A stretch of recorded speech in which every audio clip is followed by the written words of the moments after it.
Bonjour à toutes et bonjour à tous, bienvenue sur ma chaîne Dom Univers Crypto, j'espère que vous allez bien, que le week-end se passe bien, vos vacances se passent bien. Au niveau de la finance, ce week-end, les bourses sont fermées comme d'habitude, donc on verra ça on verra ça à partir de lundi. En revanche, la crypto-monnaie continue, elle, à travailler, continue à avancer dans tout ce système. Et justement, on a un BTC ce matin, un Ethereum et quelques cryptos qui se comportent pas trop mal. On est dans le vert, dans le bleu comme on le veut. En tout cas, on est plutôt à l'avance. Depuis quelques jours, on est un petit peu en hausse. Et pourtant, Wall Street termine en forte hausse, quatrième semaine de gains pour le Nasdaq, c'est ce qu'on se disait vendredi, évidemment. L'Ukraine et la Russie s'accusent mutuellement d'avoir bombardé une centrale nucléaire. La guerre n'est pas terminée. Les bourses sont quand même dans l'euphorie. La Chine, ce n'est pas avec Taïwan, ce n'est pas terminé. Donc, en plus de ça, visé par l'autorité américaine des marchés, 5 groupes chinois se retirent de la bourse de New York. Donc, tout ça, ce sont des choses qui vont faire avancer le système dans un sens ou dans un autre. Xi Jinping veut réunifier Taïwan à la Chine avant 2037. Il faut l'en dissuader. Ça, c'est Kevin Rudd qui nous dit ça. Nous, il nous parle de guerre aussi. Vous voyez, la mentalité des gens là actuellement, enfin, la psychologie des gens n'est pas quand même dans le positif. Donc, on doit tenir en compte tout ce qu'on fait. Tout ça, ça doit rentrer un petit peu dans notre pensée et pour être juste prudent. Je dis pas qu'entre-temps, on peut pas faire des petits coups, mais penser à la longue, en quelques mois, là, c'est assez difficile quand même. Penser en année, il n'y a pas de problème, mais penser en mois encore, en 6 mois, 7 mois, 8 mois, oui, mais en pensant en semaine, ça peut être très dangereux ce qu'on fait. L'agence de notation S&P place l'Ukraine à un cran de défaut de paiement. Les défauts de paiement, c'est assez important pour les pays. Et justement, l'Ukraine, on a bien compris pourquoi. Évidemment, la guerre, les morts, etc., tout ça, ça les avance d'avancer. Il y a plein de dettes qu'ils doivent payer, qu'ils ne peuvent plus payer. Le PIB de la Russie a chuté de 4% sur un an au deuxième trimestre. Tout ça, on a beau se dire, à la limite, c'est leur problème, c'est pas notre problème. Chacun sa merde, comme on dit. Non, c'est pas comme ça que ça fonctionne, puisque tout ça, il va falloir aider ces pays d'une manière ou d'une autre. Peut-être pas la Russie. Prendra d'autres amis, chacun ses amis, comme on dit dans la vie, c'est un peu comme ça. Et je fais pas de politique, mais chacun voit ses camps. Et évidemment, le monde est comme ça, donc c'est comme ça. Mais il va falloir faire face, en tout cas, à tout ça. Et ça n'arrange rien, je veux dire, psychologiquement, tout ça, ça n'arrange rien. Alors, l'une des premières entreprises publiques à acheter du Bitcoin vend ses avoirs, mais affirme qu'il reste 100% haussier. Voilà, un des premiers investisseurs du Bitcoin a abandonné tous ses avoirs. Et dans un mouvement qui a laissé les passionnés se gratter la tête. Ça, on le comprend parce qu'on se demande pourquoi le mec, il vend tout. Et donc, en tout cas, cette société, elle nous dit, Cyberpunk Holding, elle nous dit, une société financière basée au Canada, a vendu 100% de ses avoirs, mais elle nous dit qu'en réalité, elle n'a rien contre le BTC, elle n'a rien contre tout ça, et que, l'hiver de la crypto, on a bien compris, les baisses, etc., donc il fallait faire face à certaines choses, c'est ce qu'ils font. Alors, disons, pensons qu'ils trouvent que c'est le moyen peut-être de vendre. Peut-être eux pensent aujourd'hui que ça va descendre beaucoup plus bas. Comme d'autres, comme en ce moment, deux grosses sociétés rentrent chez nous en se disant peut-être c'est les points bas, c'est le moment de rentrer, il faut y aller. D'autres pensent l'inverse. Vous voyez, dans tout notre système, personne ne pense exactement pareil. C'est pour ça qu'on doit faire attention et on doit jouer avec les marchés. Et pourtant, on a un Scalpex Index qui est dans le neutre, lui. Vous voyez donc, la majorité des gens ne savent plus trop là. On ne sait plus trop. On était un peu holder là, un petit peu ces jours-ci, on va dire. On était un peu dans le FOMO plutôt ces jours-ci. Puis là, peut-être, on va rechanger un petit peu d'avis. On verra ça. Les autorités néerlandaises emprisonnent le concepteur de Tornado Cash. On en parle beaucoup, sur tous les réseaux. Vous en entendez parler partout. Tornado Cash, puisqu'il a été accusé. Cette société est accusée de blanchiment d'argent. Donc là, on a chopé un de ses responsables, évidemment, qu'on a attrapé. Et maintenant, il va falloir rendre des comptes, il va falloir faire le point sur tout ça, voir dans quelques temps si vraiment cette société fait vraiment du blanchiment d'argent, parce qu'on n'accuse pas les gens sans savoir à fond, surtout moi, puisque je suis pas à fond dans leur histoire, là. Et Tornado Cash, d'ailleurs, DAO discute des voies légales pour contester les sanctions américaines. Il y aura des voies légales, on sait bien que tout le monde a le droit de se défendre, et c'est un peu normal. Mais effectivement, au niveau des blanchiment d'argent, on sait très bien, on peut pas se voiler la face, qu'il y a eu beaucoup de blanchiment d'argent dans notre système, il y a beaucoup de blanchiment d'argent dans le système financier traditionnel, par les banques, en cash, avec le meilleur blanchiment d'argent qu'il y a au monde, c'est quand même avec les dollars, mes amis, avec l'euro, c'est en papier, c'est pas autrement, mais bon, passons là-dessus. On va accuser un petit peu la crypto, pour faire plaisir à tout le monde. C'est vrai que dans la crypto, il y a eu des blanchiments d'argent, il y a des gens qui passent, puisqu'on n'est pas, on est sans contrôle dans la DeFi, on va dire. Eh bien non, tout doucement non, on s'aperçoit que non, puisque les blockchains, là-dessus, évidemment, que tout est traçable, on l'a dit.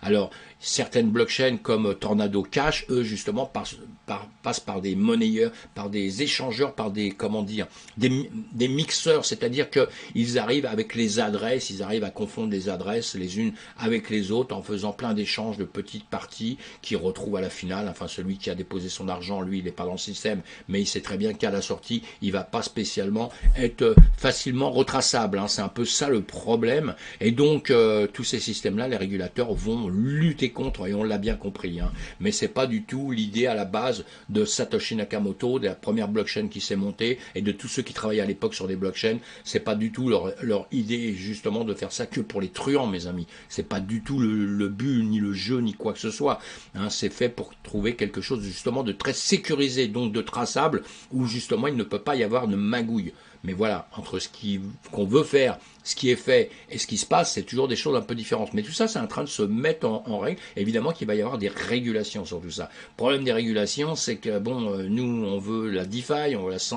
la finance décentralisée, c'est-à-dire pas trop contrôlée. On s'aperçoit qu'aujourd'hui, la plupart des plateformes sont quand même centralisées, que tout le système DeFi, évidemment qu'il existe, il est très fort, mais réussira-t-il vraiment à gagner avec le temps, ou sera-t-il toujours un peu en marge du reste? Voilà, tout ça, ça va se faire, ça va se jouer avec le temps, on verra bien par la suite, hein, et on a chacun nos idées là-dessus. Et tout le monde a le droit d'avoir ses idées. C'est l'avenir qui nous dira tout ça, mes amis. Crypto, le milliardaire Mark Cuban poursuivi en justice. L'homme d'affaires américain Mark Cuban. Il est propriétaire d'une équipe de basket, lui. De basketball. Maverick. Et donc quelque chose qui est très connu, hein, et on l'accuse d'avoir poussé évidemment cette équipe à détenir justement, à acheter justement de la crypto, d'avoir investi énormément dans Voyageur Digital, et puis apparemment il y aurait 5 milliards de dollars à plus de 3,5 millions d'investisseurs, hein, 5 milliards de dollars, hein, 5 milliards de dollars qui auraient été perdus, hein. Donc c'est évidemment, on comprend que les gens sont pas contents et que voilà, les gens se reportent sur lui. Là, il est dans un mauvais coup parce que c'est sûr que lui, je pense pas qu'à la base il savait que ça allait mal tourner comme ça, évidemment, comme beaucoup, hein. Mais bon, voilà, après le problème c'est qu'il faut assumer, hein, quand on est chef de file, après il faut assumer. La CNUCE2 veut freiner l'adoption de la crypto dans les pays en développement. Et bien sûr qu'ils le font, hein. Bon là, on peut lire cet article-là, hein, quelqu'un qui n'est pas très content là-dessus, et on a bien compris, hein, évidemment, que le régulateur dans le monde entier, ce qu'ils essaient de freiner, c'est tous les pays qui sont les pays émergents, les pays qui souffrent aussi, qui sont contrôlés aussi par les banques centrales, évidemment, et là, d'un seul coup, la DeFi venant arriver dans tous ces systèmes-là, on a bien compris qu'il y en a plein qui voient que leur avenir peut être dans cette manière de gérer leur argent et de faire aussi des apports chez eux avec moins de frais, etc. etc. Tout ça, c'est très très complexe, on ne peut pas en parler en 2 secondes, mais on comprend bien qu'il y a tous les régulateurs du monde qui sont là-dessus, et c'est pas du tout l'intérêt des grandes banques que ce système se déploie. Vous allez lire ces articles, là, mes amis, c'est pour ça que je vous les mets, hein. News nous dit Philippines, tenez, je vous les mets en français puisque je fais une chaîne en français, donc... Alors, l'Union Banque des Philippines prend en charge l'échange de crypto-monnaies via une application mobile. Vous voyez, bon, donc il y a des pays toujours qui veulent rentrer dedans, hein. L'Union Banque des Philippines, hein, d'accord. Donc voilà, une bonne nouvelle, ça va rentrer. L'Union Banque va ajouter une fonctionnalité d'échange de crypto dans l'application, une première aux Philippines. Voilà, ça continue. Notre écosystème continue de grossir, mes amis, ça ne s'avance pas. Binance récupère 450 000 $ des 570 000 $ volés lors du hack de Cure Finance. Bonne nouvelle, on n'a pas que des mauvaises nouvelles, vous voyez, hein. Tout ça c'est pour prouver encore une fois que ça avance. ABRNDN, désormais actionnaire de la crypto-bourse Archax.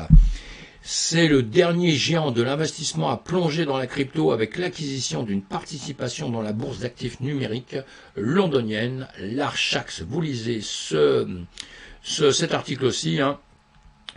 Alors, c'est ce vendredi, la Financial News signale que la société d'investissement britannique a pris une participation dans Archax. C'est super, d'accord, hein. Donc voilà, encore une fois, tout le monde y croit. Et là, le fait que BlackRock soit rentré chez nous, hein, je peux en parler là, tout le monde en parle, eh bien, beaucoup d'autres vont se poser des questions et vont se dire, ah, c'est peut-être le moment d'aller rentrer, d'aller fouiner un petit peu dans ce qui se passe dans ces fameux crypto-monnaie, ce fameux Bitcoin, et peut-être que c'est pas si mauvais que ça. Le plus grand programme de réalité virtuelle au monde débarque à Madrid. Allez, ceux qui sont pas très loin de Madrid, quoi que ce soit. Les 7500 invités tenteront de battre le record du monde dans la catégorie VR qui aura lieu le 27 août au centre Vixing de Madrid. Ils tenteront également de créer une nouvelle catégorie de record du monde qui inclut le métaverse. Et voilà, le plus grand événement de réalité virtuelle est le livre Guinness des records du monde. Allez, on lit tout ça, c'est bonne nouvelle, vous voyez, tous les pays s'impliquent un peu. Madrid, c'est super, ceux qui sont pas très loin de par là-bas, faudra y aller, hein. Alors Shiba Inu, il a mis en ligne au Vietnam, a fait un test sur le jeu Shiba Eternity. Voilà, le petit Shiba, il est pas mort, hein, il est pas mort, hein, vous verrez, ça va rebondir. Bon, c'est vrai qu'il a souffert beaucoup, hein, mais toutes ces communautés marchent. Voilà, hein, Shiba Eternity, le jeu de cartes à collectionner Shiba Inu est maintenant disponible pour être testé par les utilisateurs vietnamiens. Voilà, en Indonésie, sera probablement le prochain accéder à la version test du jeu, l'Indonésie après le Vietnam. Pourquoi pas? Allez, c'est bien, tout ça c'est les bonnes news, en tout cas pour nous. Allez, nous sommes dans le vert, on voit bien aujourd'hui un vert rouge, on va quand même commencer à se méfier. Le S&P 500, on a vu, alors la bonne nouvelle pour cette semaine, à vérifier justement tous les jours, c'est là l'EMA 200 au-dessus, hein, l'EMA qui est juste là au-dessus, vous voyez, je vous ai dit, hein, dans ces jours-ci, on a le vert ici, on est en train de monter.